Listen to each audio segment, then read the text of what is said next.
Alright, welcome to the channel. So in this video I want to talk about the YouTube partnership program and the changes that were just made recently to the whole deal.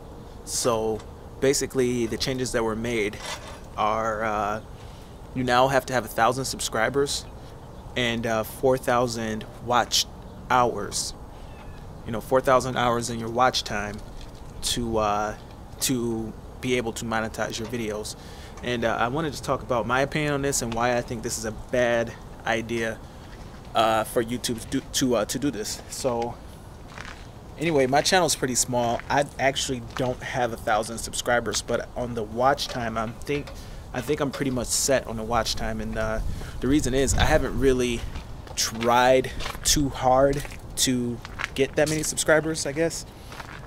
Usually in my videos, I mean, I might just throw a quick plug in there, just please subscribe, but I don't, I haven't done anything. I haven't done any big giveaways or anything like that to get subscribers or anything, but my watch time's okay.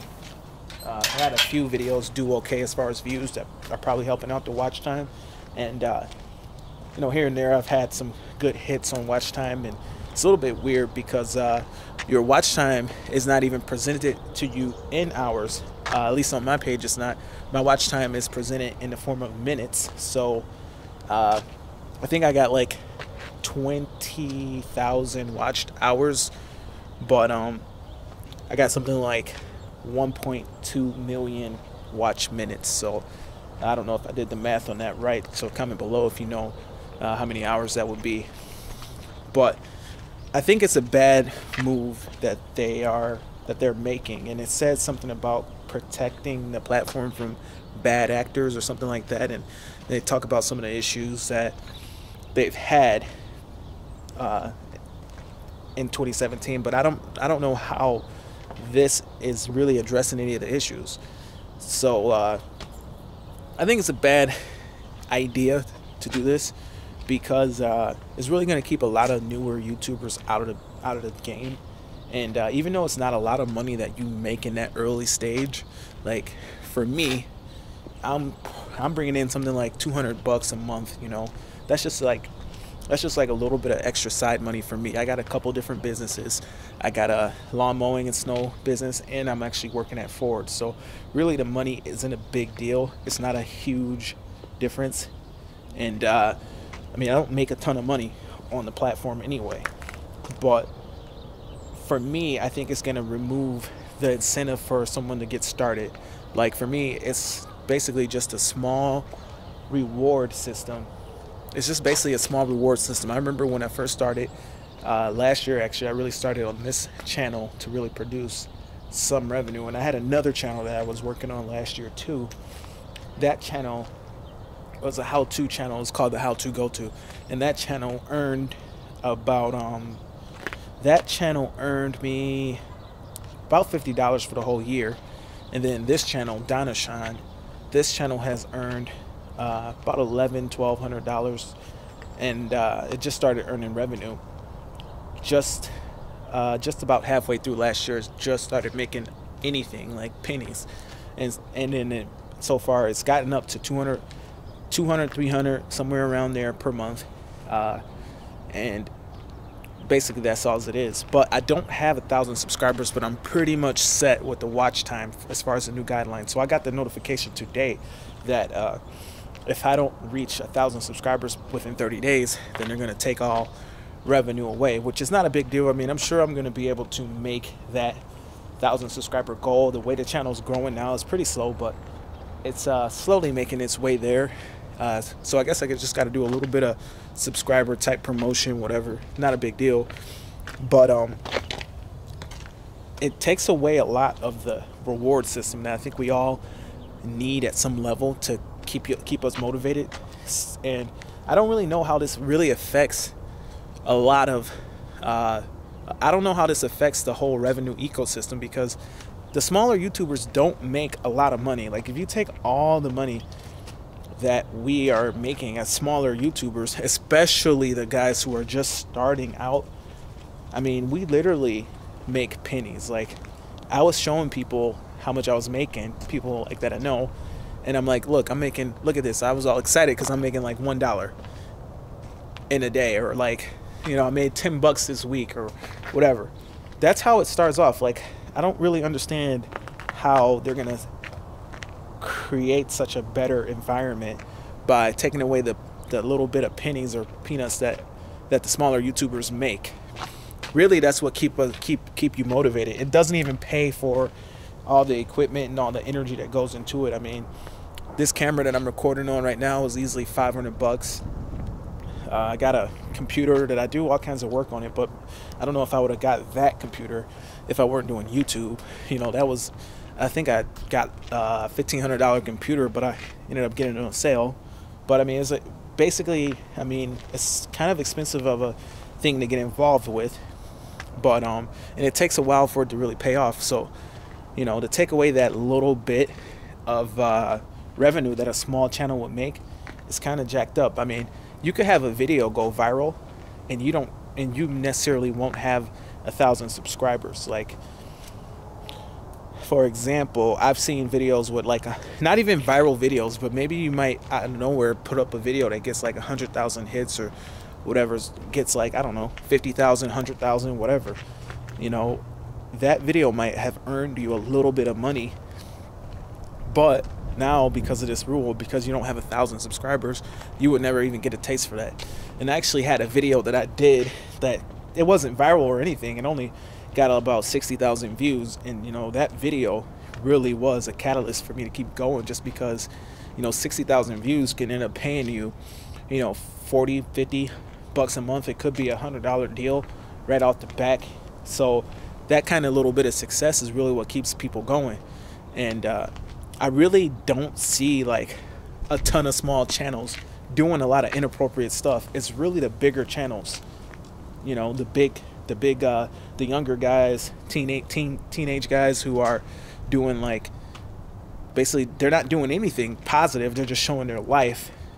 I guess they're not even living like a real life. They're just showing themselves doing crazy stuff.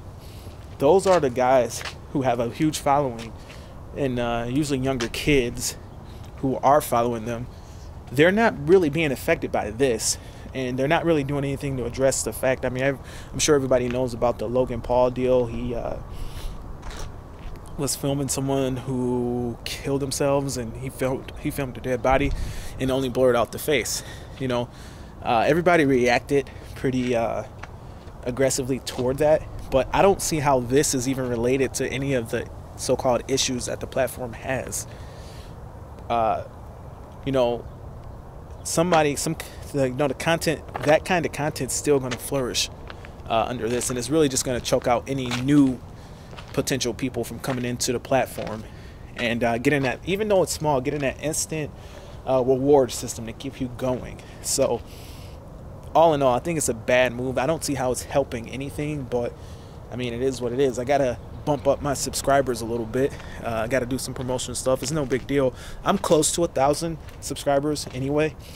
I didn't really care about subscribers, but I mean, I guess now it's important. Who knows what they're gonna roll out next year? You know, it could be you need 10,000 subscribers to monetize or whatever. But it is kind of sad to see that their response to all of this is just to hurt the smaller YouTubers and the people trying to get into the platform. Now, I do understand that there's a lot of competition on the platform, and a lot of people who are there's a lot of competition. There's a lot of small people, and I'm sure it adds up to a big number if you take all the small people who are under 1,000. But what about the millions and millions of dollars that's being paid to these young kids who aren't even like 21 years old, never really held down a job yet in their lives, and now they're making millions of dollars on social media, and they're being irresponsible with it. I mean, how much money, you know, they probably making more than thousands. I mean, take Jake Paul or Logan Paul or any of these younger guys with millions of subscribers. They're making more money than how many smaller YouTubers? How many smaller YouTubers would fill that space? You know, thousands, hundreds of thousands. You know, so it's just weird that they're hitting they're going against the younger, the smaller.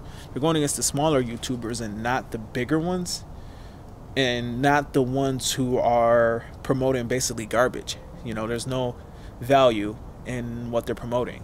It's just themselves running around putting the camera at themselves. But you know, I always thought that kind of content was interesting just because of the fact that they were so successful. But now it's like really dragging down the platform. And shame on YouTube for acting like they didn't know. Acting like they didn't know this stuff was going on. There's been a couple of channels that have been deleted. There was one channel that had like 12 million subscribers. It was called Toy Freaks. It was basically this dad who did video content with his kids, and I think one of his kids like peed on themselves or something crazy like that happened, and the whole community freaked out, and a lot of people wanted the content removed. And basically, once the people turned on that guy who was creating the content, he was actually a lawn guy before. They removed this channel and they kicked him off the platform. YouTube turned on him. But what's really interesting is that I was watching his channels before he got into the whole content with his kids and making videos with his kids, and YouTube knew what was going on. They encouraged it. I mean, I remember when he said how it all went down. When a channel's that big, they send a representative out just to talk to you, meet you, make sure you're a real person. They sent the representative out and actually talked to this guy, and they actually, you know, Jake Paul, Logan Paul, you know, these big multi-million-dollar channels, they, with YouTube Red series, you better believe that people in YouTube have contacted them and have went out and met with these people to make sure they're the real deal. Make sure, you know, once your channel gets a certain size, YouTube representatives are physically meeting with you. So I just don't understand how it's perceived that, oh, all of a sudden this stuff happens and YouTube doesn't know. YouTube knew who these people were. They knew what they were getting themselves into, and then now that the reaction from the public is bad, then now they act like, no, they never knew. Well, the reality is they knew the whole time what was going on, and they encouraged a lot of it. They encourage, I'm sure, to encourage anything that gets views. So there's really a conflict of who's getting views. You know, people who, when enough people turn on a certain channel, that channel's gonna go away. Because I know what Logan Paul did was wrong, but it's not the worst thing on the internet, for sure. You know, so once the people turn on you, YouTube's gonna turn on you. But anyway, guys, that's gonna be it for this video, just talking about the whole situation with the YouTube partnership. Comment below what you think, and hope to hear from you soon. And oh, by the way, please subscribe so I don't lose my monetization. Check out my channel. You know, I put a significant amount of work into it. It's mainly F-150 content. Talk about, you know, a little bit of business. Show me working out there in the field, doing my snow plowing business. But check out the channel and tell me what you think about just losing a little bit of peanuts that we actually make, which we're not gonna lose anyway. Just saying. But let me know what you think about that. And if you like the channel, go ahead and subscribe. And thanks for showing your support. Leave a comment below and have a great day. Bye.